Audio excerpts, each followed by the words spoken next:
Good day mga fitness. So today is Wednesday, 2:38 p.m. So bumili nga pala ako ng aking packing box na 4 pieces. So sa halagang 95 pesos lang. So ito yung gagamitin ko sa aking meal prep. Yan. 4 pieces mga fitness. Ito. So pwede nyo siyang pang lagay ng mga bakunan o mga gulay. Yan. Pakita ko sa inyo.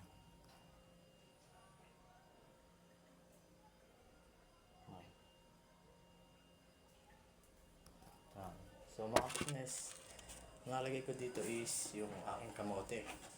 So lalagay ko kamote, saging, tapos itlog. Tapos lumama, sampol ng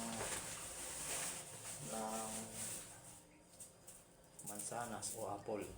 So ilalagay ko rin siya dito. Ito namang apple is para mas vitamins. Ayan. So nagamit ko ito para sa meal prep. Halimbawa, nag-bulking pace ako or cutting pace ako. So yung calories ko, so mini-maintenance ko. So ito yung aking ginagamit. So wala pa dito yung aking weighing scale na timbangan mga ka-fitness. So nagaya ng kamote, itlog, saging, tapos prutas, ayan.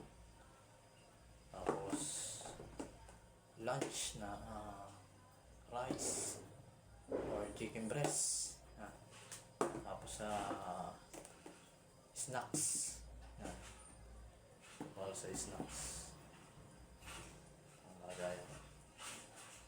So magagamit nito guys is pagka yung nakaprep kayo, so gusto nyo mag-compete, so bumili kayo nito ng packing box. Tapos isa pa is weighing scale, so timbangan ng pagkain. Doon titimbangin mo yung iyong kakainin mo, ipapasok mo sa katawan mo kung ilang calories. Fitness. So bali, uumpisahan ko na siya bukas ng fitness. Umpisa ko na siya bukas.